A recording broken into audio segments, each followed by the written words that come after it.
Bienvenue pour un nouvel épisode du podcast Pixies, le podcast. Aujourd'hui, on est à la journée agile du 2 juin 2023. Dans cette interview, j'ai Julie. Bonjour. Bonjour Michel. Tu es accompagné de Laurent Zecchinon. Enchanté. Enchanté Michel. Je vais te demander de te présenter en quelques mots. Oui, écoute, avec plaisir. En plus, voilà, c'est déjà un bel exemple en fait de challenger un peu les limites ou les habitudes classiques qu'on peut avoir. Donc si je dois me présenter rapidement, j'ai envie de dire que je suis un peu comme les chats. J'ai eu plusieurs vies, notamment une de plus de 20 ans dans la science, en recherche et développement dans différents environnements, université, biotech, grosses multinationales, un hôpital également. J'ai aussi pas mal d'années de pratique, notamment du karaté. Et donc, à un moment donné, les circonstances de la vie, les opportunités ont fait que j'ai pu réunir tout ça.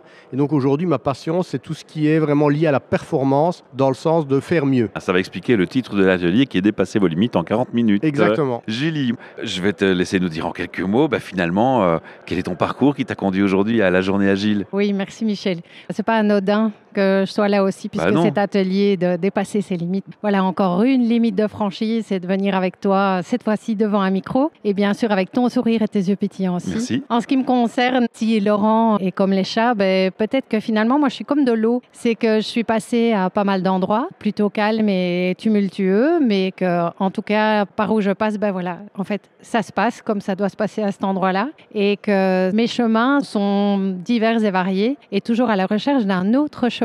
D'où le fait de dépasser ses limites et puis d'avoir un nouveau chemin qui se construit encore une fois aujourd'hui. Dans les métaphores, les chats n'aiment pas l'eau. Manifestement, c'est faux. On est dans un préjugé encore une fois, puisque le chat collabore avec l'eau aujourd'hui. Bien vu. On a mis l'ambiance là, voilà, tu vois, exactement. c'est directement mis en place les conditions. Alors, qu'est-ce qui vous a motivé à collaborer ensemble ? Vous avez déjà collaboré ensemble avant ? Pas dans le cadre directement du business, mais c'est peut-être le fait de se challenger après avoir suivi quelques formations et de le faire de manière régulière, finalement, en toute bienveillance. Nous sommes bien d'accord, Michel. Mais en fait, de pouvoir chacun dépasser ses limites dans un cadre de confiance qui nous permet du coup de les dépasser et puis qui nous a donné envie de franchir une nouvelle limite en proposant cet atelier à deux. En tout cas, ça, c'est mon point de vue. Mais Laurent, tu as certainement quelque chose à ajouter. Que dit le chat ? Je te connais. Je suis tout à fait d'accord. Et c'est vrai que quand on parle d'agilité, justement, il y a cette notion aussi de créativité ou de co-création.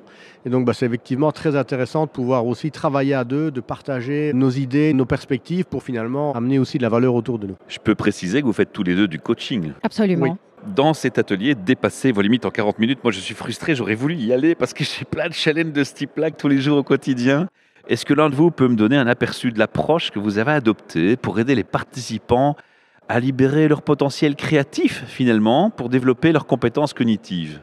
Là, je parle au cœur même des coachs. Oui, alors là, en fait, il s'agit d'un cocktail d'activités. Tantôt nous qui transmettions ou bien qui justement allons chercher les réalités de chacun et leur perception justement par rapport à c'est quoi une limite et puis c'est quoi le fait de dépasser une limite et ça en y associant plusieurs points de vue et plusieurs points d'entrée. Et pour toi ? Oui, donc c'est exactement ça. Et c'est aussi l'idée de se dire que dans le monde de l'entreprise aujourd'hui, sans vouloir trop généraliser, mais on est pas mal dans le travail du mental. Or, nous, en tant qu'humains, on est beaucoup plus que le mental. Et si on veut activer toutes nos ressources pour justement devenir plus agile, c'est intéressant, par exemple, de travailler l'inconscient avec toute une série de pratiques un peu différentes qu'on a proposées aujourd'hui et des pratiques qu'on a pu aller pêcher aussi dans le secteur, par exemple, du sport ou dans le secteur de l'armée. Voilà, des gens qui fonctionnent aussi dans des circonstances un peu différentes. Et ça, moi, en tant qu'ancien scientifique, ou toujours scientifique parce que j'estime que j'ai jamais fait autant de sciences qu'aujourd'hui, vraiment aller pouvoir pêcher tout ça et voir comment je peux les rendre applicables concrètement, voilà, c'est super passionnant. C'était vraiment des objectifs de l'atelier. Oui, c'est ça. Et en y associant aussi tout ce qui est pratique narrative, parce que finalement, ces pratiques-là permettent de dégager toute une série d'expressions et de points de vue que chacun peut avoir.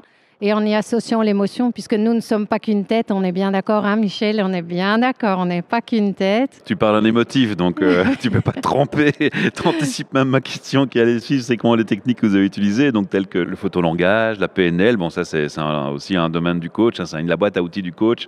Les métaphores, on est en plein dans les métaphores, les pratiques méditatives et les mindset maps. Alors mindset maps, je connaissais moins. Comment est-ce qu'ils ont contribué à améliorer l'agilité mentale des participants ? Laurent aura plein d'infos à nous apporter par rapport au mindset map en particulier. Ouais, du coup, comme je connais moins ce facteur-là, c'est peut-être celui-là qui m'intrigue le plus. Ce qui est intéressant, c'est d'utiliser justement tous ces outils dans leur ensemble pour pouvoir finalement interagir sous différents angles. Et donc le Mindset Map, par exemple, c'est un outil qui a été développé en modélisant les entreprises ou les entrepreneurs à succès. Et donc, ça permet justement d'agir sur le mindset. Alors, le mindset, ça se traduit mal en français parce qu'on a tendance à le traduire par état d'esprit, alors que état d'esprit, ce serait state of mind. Finalement, le mind, c'est la façon dont on pense. Et le mindset, ça va être tout ce qui va influencer ça. Et donc, on va inclure notamment les émotions, parce que quand tu te sens fatigué, quand tu te sens énervé ou quand tu te sens joyeux, tu ne vas pas avoir les mêmes idées ou les mêmes envies de passer à l'action. Ah, clairement, ouais. Il y a aussi toute l'énergie. Quand tu viens de manger, tu n'es pas dans la même énergie que si tu as digéré depuis 2 heures. Ou si tu as fait 2 nuits sans dormir parce que tu as trop travaillé. Voilà, ou si tu as des enfants en bas âge, tu vois, voilà, c'est vraiment cette idée-là. Par exemple, quand on a modélisé donc, ces entrepreneurs à succès, on a vu en fait qu'il y avait 20 sous-mindsets qui étaient importants pour réussir un projet entrepreneurial ou un projet au sens large. Je vois ça comme le profiler qui voit les profils criminels, tu vois. Et ça m'a fait penser à un ami à moi qui s'appelle Fred Colantonio, que je salue et à qui je fais un petit coucou, qui a écrit L'attitude des héros. Et en fait, son approche, c'est ça. Il prend les personnes qui ont le plus de succès et il regarde ce qui est inspirant dans le parcours de ces gens. Il en fait des histoires. En fait, c'est la même approche quelque part. Voilà, c'est la même approche, effectivement, avec cette idée de modélisation scientifique pour faire, comme tu le dis, une espèce d'évaluation, dire voilà où est-ce que j'en suis aujourd'hui, et puis après comment je peux évoluer. Et c'est là où, de nouveau, on va ressortir toute la boîte à outils pour justement permettre l'évolution.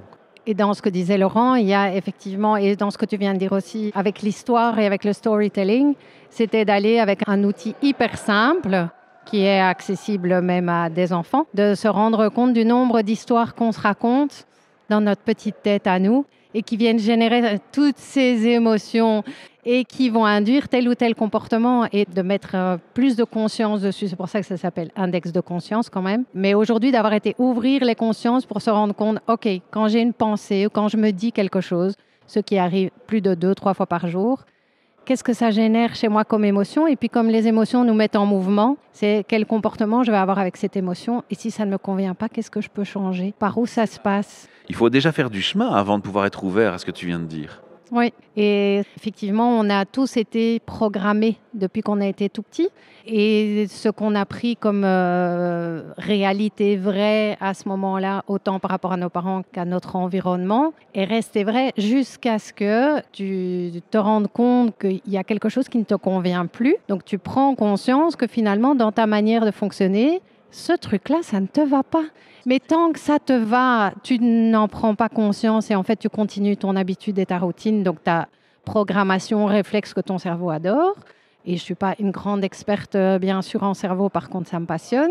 Mais à partir d'un moment où quelque chose ne fonctionne plus et que tu mets de la conscience, donc tu mets ton attention dessus pour te rendre compte que, tiens, ce truc-là, en fait, ça ne marche pas, ça ne me convient pas, je l'ai porté pendant si longtemps, qu'est-ce que j'en fais aujourd'hui? D'ailleurs, je dis souvent, un changement, ça commence par une prise de conscience, une décision de dire je veux le changer, la motivation, et puis après, il faut instaurer le changement et le maintenir assez longtemps pour qu'il s'ancre. Et c'est l'ancrage. Et l'ancrage peut être dangereux aussi s'il est mal fait. Et là, je parle encore une fois au cœur des coachs. Mais on va revenir à ma question. C'est quoi, en fait, les freins, les points bloquants plus généralement pour les participants à vos ateliers? Qu'est-ce qui ressort souvent? Globalement, je dirais, c'est le vécu, finalement. C'est toute l'histoire. Tout ce qu'on a, c'est la charge mentale du passé qui reste. Voilà, un petit peu le passé. Ouais. Bon, il y a aussi beaucoup l'environnement. Ah oui. Donc, notamment, par exemple, l'environnement professionnel, on sait que la culture d'une entreprise, par exemple, n'est pas celle d'une autre et que ça peut faire toute la différence. Ça, c'est un podcast à lui seul. La culture et les valeurs d'entreprise. Voilà, oh là là. Exactement. et la culture, parce que comme tu le disais,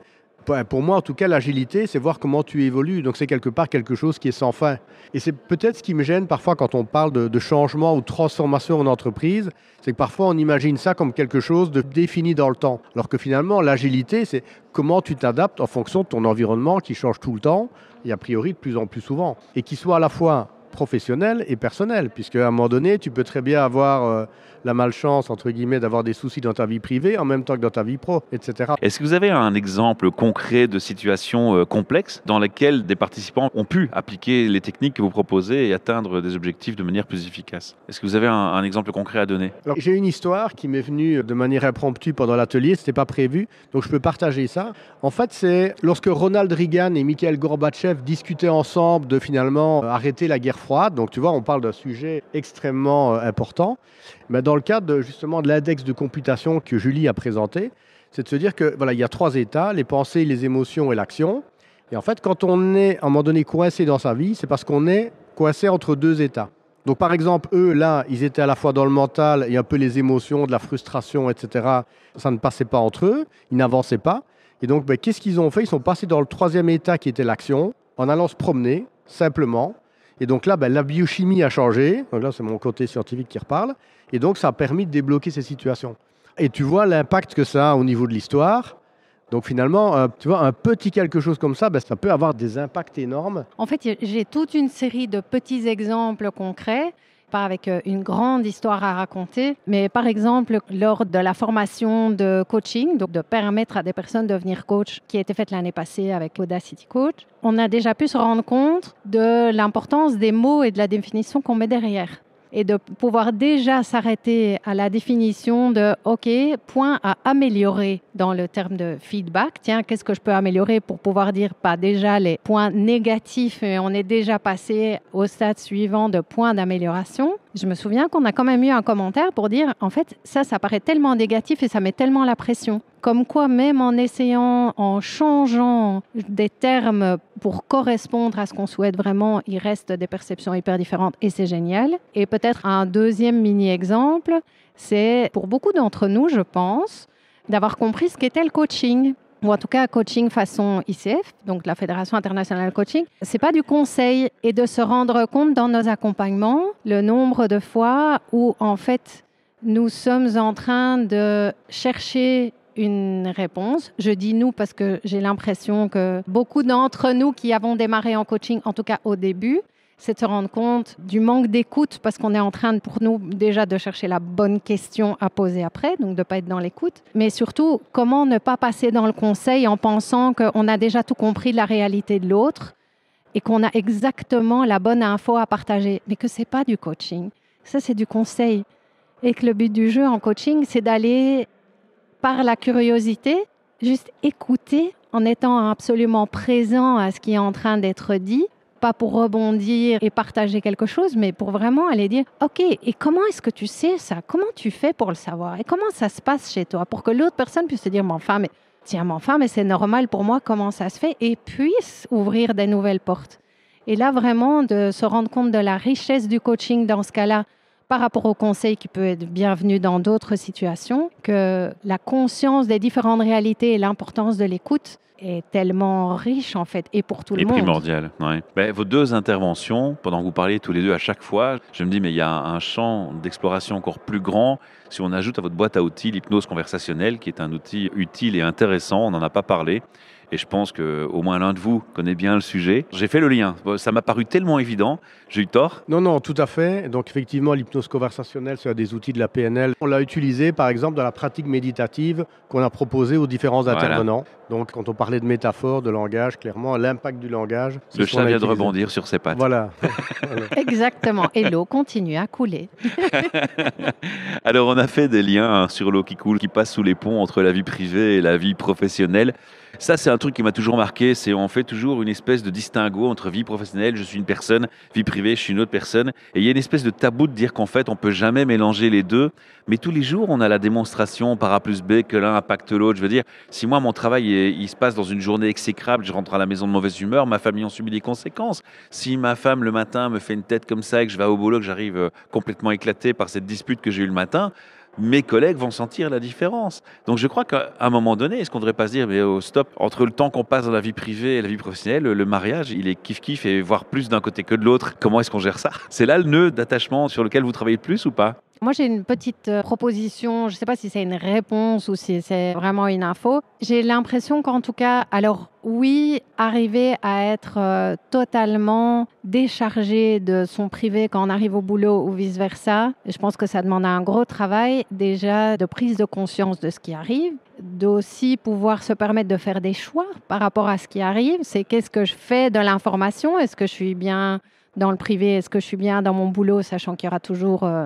Et j'ai envie de dire toujours oui, des petites choses qui peuvent se passer d'un côté et de l'autre, mais c'est comment tu fais quand tu arrives avec ton sac à dos rempli quand tu arrives au boulot. Qu'est-ce que tu es capable d'en faire?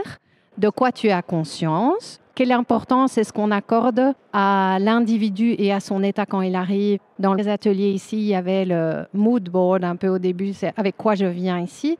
Mais c'est un peu pour déposer à un moment donné, même si on ne dépose pas tout, mais c'est dire avec quoi je viens aujourd'hui et de quoi j'ai besoin, ou bien qu'est-ce que je choisis d'en faire, mais de se dire qu'il y a moyen de faire un choix aussi pour autant qu'on en ait conscience. Et de lâcher prise. Et quand on va dire le lâcher prise, on va faire le bond et la transition immédiate avec une bonne méthode de lâcher prise qui est la méditation. Alors là, je vais vous poser la question de la pratique méditative dans le développement de la capacité à résoudre les problèmes de manière plus efficace. Comment ça va se mettre en place? Alors c'est effectivement un champ qui est extrêmement riche parce que dans cette pratique-là, on va avoir à la fois le travail, par exemple, des yeux fermés, tout le travail de respiration, et là il y a une multitude de techniques et c'est vrai qu'on peut vraiment s'inspirer par exemple du yoga ou des arts martiaux par rapport à tout ça. Ça c'est intéressant. Après il y a aussi des moments qui vont être plus propices à certaines activités que d'autres. Et donc ça c'est quelque chose aussi qui est peu connu, puisque bon, on vit globalement en fonction du jour et de la nuit, mais on n'est pas tous égaux par rapport à ça. Et donc à un moment donné, pouvoir choisir les bons moments pour faire les bonnes activités, ça va également avoir un impact extrêmement important. Et juste pour terminer sur la pratique méditative, par exemple, juste au lever ou juste au coucher sont des moments extrêmement importants. Pourquoi? Parce qu'au niveau du cerveau, on a des changements au niveau des états de conscience, comme on appelle ça, même les états de conscience qu'on peut induire via l'hypnose. Mais c'est de voir comment on peut jouer avec tout ça pour justement se régénérer plus rapidement et accéder à plus de créativité. J'ai posé une fois la question à un ami qui fait la mindfulness, qui s'appelle Frédéric Amby, et je lui disais, tiens, est-ce qu'on a toujours le temps de faire la méditation? Il dit, mais tu sais, la méditation, t'en fais tout le temps, t'en fais quand tu conduis notamment, parce que tu acquiers un état de méditatif quand tu conduis, tu suis des réflexes, tu ne te rends même pas compte. Et ça m'a beaucoup parlé, ça me fait penser à lui, ce que tu es en train de dire finalement. Alors dans les compétences cognitives spécifiques que les participants peuvent développer grâce à une expérience immersive, qu'est-ce qu'on peut dire? Par rapport aux compétences et à cette expérience immersive, pour nous, immersive, c'était vraiment de les faire participer à notre atelier, autant dans un jeu de questions-réponses que dans cette visualisation méditative, si on veut l'appeler comme ça. Et c'est de nouveau de prendre conscience de la manière dont chacun fonctionne. C'était leur permettre de prendre conscience du nombre de réalités qu'il y a dans une même salle par rapport à une même info de départ. Et pour moi, déjà dans cette connaissance-là, grâce à la conscience qu'on a mise sur ces différents points, c'était déjà de leur permettre la réflexion et de pouvoir faire la comparaison avec, au fait, comment ça se passe pour moi? Qu'est-ce qui se passe chez moi? Chez moi, ici, quand je suis dans la salle, mais en fait, à quelle autre situation est-ce que ça me fait penser? Et le nombre de liens qui va être généré à ce moment-là entre ce que nous amenons autant dans la théorie que dans l'exercice pratique, va non seulement leur faire prendre conscience de certaines choses, mais va aller encore chercher un peu dans l'inconscient, tout ce qui n'est pas dans les réflexes et dans le maintenant, mais qui va permettre de faire encore toute une série de liens, même encore après. Alors moi, j'ai envie de réagir en disant, oui, mais attends, tout ça en 40 minutes, parce que c'était un peu le titre. Ça vient d'où l'histoire des 40 minutes? C'est quoi le challenge des 40 minutes? Pourquoi 40 minutes? C'est une question bête, mais moi, ça m'a interpellé. Alors globalement, c'était le timing de l'atelier. Tu vois, on l'a juste un petit peu raccourci. Et c'est vrai qu'en plus, on a proposé aux participants d'identifier une de leurs limites et de vraiment faire l'exercice par rapport à cette limite. Et sur les quelques retours qu'on a pu avoir, on s'est rendu compte que certaines personnes savaient vraiment travailler. Il y avait peut-être des émotions qui avaient émergé. Donc c'est bien la preuve que justement, on a travaillé au niveau de l'inconscient. Alors, et de dépasser ces limites finalement. Voilà, et de dépasser, ou en tout cas, de les faire évoluer. Puisque tu vois, l'idée, c'est pas nécessairement toujours de les dépasser, parce que là, ça peut causer du stress et ça peut causer des soucis aussi. Mais en tout cas, de se dire qu'elles ne sont pas aussi fixées qu'on le pense. Quelle notion vous aimeriez que les gens qui étaient à votre atelier retiennent? Et en tout cas, que ceux qui n'ont pas pu venir et qui viendront peut-être l'année prochaine ou qui, en attendant, aimeraient en savoir plus, quelle notion aimeriez-vous que les gens retiennent, principalement? Tu te dis, mais ça, j'ai vraiment envie que les gens retiennent. C'est vraiment le truc, focus sur ça. Il y a un premier point qui me vient, c'est par rapport à comment je vis ma vie, où je vis les différents moments de ma vie. À quel moment est-ce que je la vis par réflexe et à quel moment est-ce que je choisis ce qui se passe? Puisque les émotions sont ce qui nous met en mouvement et génère nos comportements et que ça va être lié à nos pensées et tout le reste, comme on a dit tout à l'heure, c'est est-ce que vraiment ce qui est en train de se passer maintenant, si ça me plaît, je continue, mais surtout si ça ne me plaît pas, qu'est-ce que je choisis? Parce que maintenant, je sais que j'ai une accroche, j'ai un repère pour pouvoir choisir ce que j'en fais, pour autant que je m'arrête un instant pour me dire « Hey, qu'est-ce qui est en train de se passer? Est-ce que ça, c'est OK pour moi ?» Et qu'on a donné un tout petit exemple de ce que l'autre vient déclencher chez nous. J'avais pris l'exemple de faire semblant que Laurent regardait ailleurs et ce que ça générait chez moi. Alors bien sûr, le réflexe pourrait être de dire « Mais non, d'un chien, l'autre devrait quand même faire attention. Et on pourrait aussi, pourquoi pas, regarder, tiens, ce qui se passe là en ce moment, qu'est-ce que ça fait à l'intérieur de moi et qu'est-ce que ça génère chez moi, mais que par conséquent, ça va aussi générer chez l'autre ensuite, d'où les conflits. Et donc, d'aller voir un petit peu à l'intérieur et si l'autre était un miroir de quelque chose qui est en train de se passer à l'intérieur de nous, de profiter de tous ces miroirs. Laurent, Oui, écoute, j'ai 2 points à partager.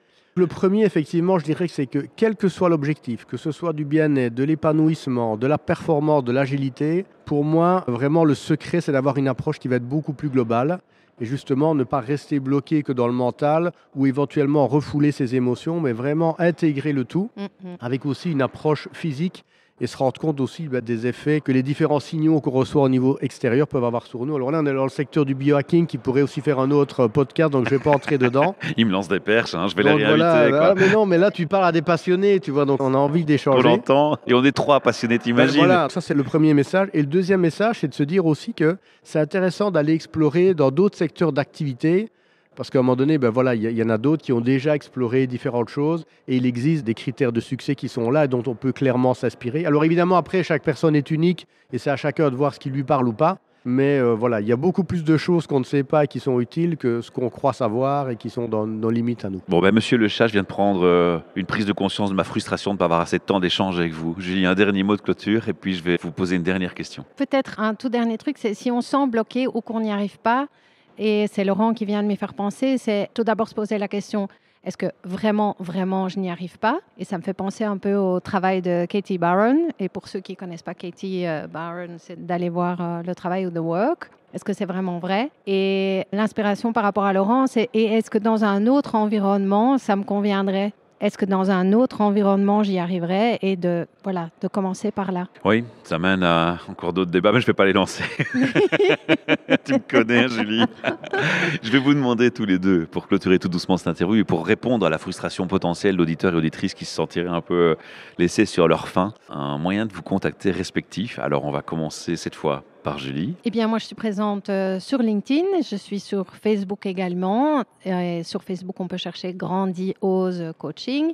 Sur LinkedIn, ce sera avec mon prénom, Julie, et mon nom de famille, beaucoup moins facile à prononcer, qui est Gaukroger. Gaukroger. Donc voilà, donc je suis sur LinkedIn aussi. Le site web arrive, donc je te tiens au courant. Patience, d'accord, on mettra le lien. Laurent, un site internet pour toi, un moyen de te contacter? Oui, alors moi j'ai fait simple, donc c'est mon nom, laurentzequinon.com. Donc je suis aussi sur LinkedIn, Facebook. J'ai aussi une chaîne YouTube dans laquelle j'interviewe aussi parfois des différents participants. Et toi aussi, Julie, d'ailleurs. C'est sur laquelle on sera lundi. Voilà. On vous retrouve en duo, parfait. Voilà, tout à fait. J'ai une surprise pour vous. Figurez-vous que dans ce podcast, Pixies, le podcast, il y a une particularité, c'est qu'on travaille avec Vodio, nos amis de BetGeek en France qui organisent Podren, et ils ont une plateforme d'hébergement de podcast qui est Vodio.fr. Et sur Vodio.fr, les gens ont un lien, un répondeur. Et donc, dans le descriptif du podcast, on mettra un lien et on pourra, en vous écoutant, si on a envie de réagir, cliquer sur ce lien et laisser un message vocal. On enregistre sa voix, on réécoute la qualité avant de l'envoyer, parce qu'on ne va quand même pas envoyer un son inaudible. Alors, un bon micro, c'est quand même le minimum. Mais si vous osez faire le pas, chers auditeurs et chères auditrices, eh bien, vous pourrez directement adresser un message à Julie et à Laurent. Vous me dites, voilà, j'ai un message pour Laurent, pour Julie ou pour les deux. Vous dites votre message et vous me dites si oui ou non vous acceptez qu'on partage votre voix sur les réseaux sociaux. Alors, si c'est oublié ou pas dit, j'enverrai les messages personnalisés à chacun en privé. Si par contre, vous me dites qu'on peut partager sur les réseaux sociaux, la surprise, ça va être quoi? C'est qu'on va lancer une chaîne. C'est-à-dire qu'on va publier le podcast sur LinkedIn, le jour où il sera mis en ligne. Quand j'ai un message pour vous, dans les commentaires, je mettrai le lien vers le voicemail. Et donc, en cliquant sur le lien, vous entendrez les messages qui vous est destiné personnellement. Et alors, libre à vous de faire le même chemin. Si vous voulez répondre à la personne, vous recliquez sur le lien dans le texte du podcast, vous allez sur le voicemail, vous laissez votre message vocal à l'attention de monsieur ou madame Untel qui m'a laissé ce message, je vous réponds. Et puis moi, j'essaie d'office que je peux le partager, donc je mettrai le lien en dessous et on lance peut-être une discussion. Et puis après, on continue en privé, bien sûr, sinon ce serait interminable. Et je vous souhaite d'avoir un message sympa. Alors, un encouragement, un remerciement, une question, pourquoi pas. On vous souhaite plein d'échanges fructueux. Magnifique. Merci Michel. Merci pour votre passion qu'on a bien ressenti au micro. J'ai passé, comme toujours avec les gens de Pixies et d'autres, des moments formidables au micro avec vous. Je réitère ça quand vous voulez. Et Laurent, je te découvre et c'est pareil. J'ai envie de dire, le feeling passe bien. On sent qu'il y a des passions derrière. Et comme j'ai mis sur mon profil LinkedIn, je suis chasseur de passion, donc tu es en plein dans ma cible. Un grand merci à toi, Michel. Chers auditeurs et auditrices, je vous invite à faire une chose. Le podcast, il est là. Il est sur toutes les bonnes plateformes d'écoute. Abonnez-vous pour ne rater aucun épisode.